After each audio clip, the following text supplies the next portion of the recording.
عن أبي هريرة رضي الله تعالى عنه قال قال رسول الله صلى الله عليه وسلم لكل نبي دعوة مستجابة لكل نبي دعوة مستجابة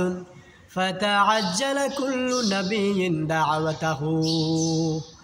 وإني اختبأت دعوتي شفاعة لأمتي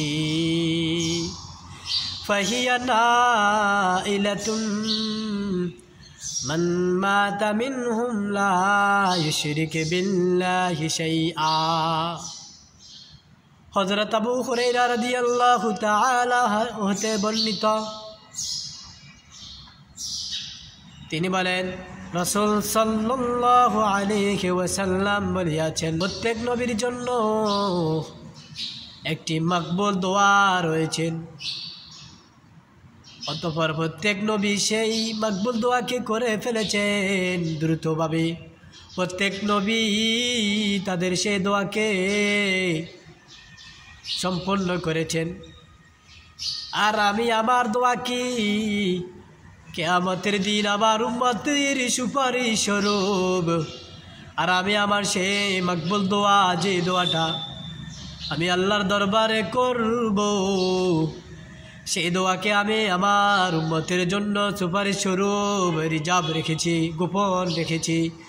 আমি আমার সেই মকবুল দোয়াকে তাড়াতাড়ি করি নাই সেই সুপারিশ লাভ করতে পারবে একমাত্র সেই ব্যক্তি যে ব্যক্তি উম্মতে মুহাম্মাদের মধ্যে আল্লাহ তাআলার সাথে শিরক কুফরি শিরক না করিয়া বিশেষভাবে শিরক না করিয়া মৃত্যুবরণ করল ফাহিয়া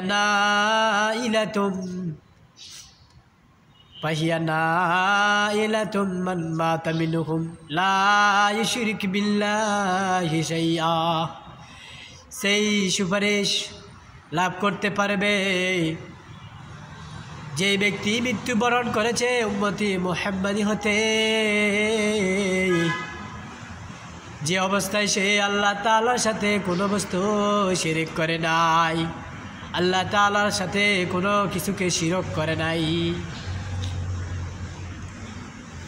আল্লাহ তাআলা আমাদেরকে সমস্ত কাজ করবে সমস্ত ইবাদতের ক্ষেত্রে কথার মাধ্যমে হোক কাজের মাধ্যমে হোক যে কোনো ইবাদতের ক্ষেত্রে শিরক মুক্তভাবে খালেস নিয়তে আল্লাহ তাআলা সন্তুষ্টির জন্য ইবাদত বندگی করার তৌফিক দান করুন আর রাসূল সাল্লাল্লাহু আলাইহি ওয়াসাল্লামের সেই মকবুল দোয়ার মাধ্যমে সুপারিশ গ্রহণ করার তৌফিক দান করুন।